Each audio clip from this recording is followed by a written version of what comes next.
மயில், முருகனின் வாகனம். மயில் என்றாலே அழகு, கம்பீரம். ஆனால் இதற்கு பின்னால் ஒரு அற்புதமான புராணக் கதை இருக்கிறது.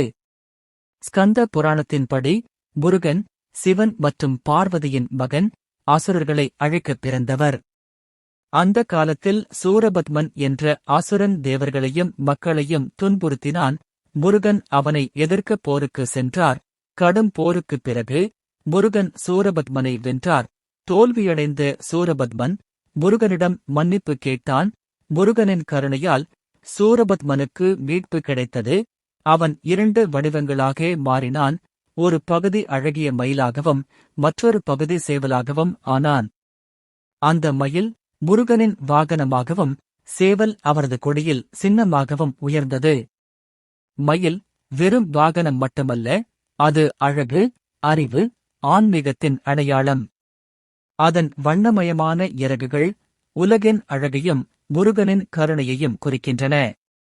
தமிழ் பக்தி இலக்கியங்களான திருப்புகழில் அருணகிரிநாதர் மயில், முருகனின் கம்பீரம் என பாடியிருக்கிறார். இப்படி ஒரு அசுரனின் மாற்றத்தில் இருந்து மயில் முருகனின் வாகனமானது.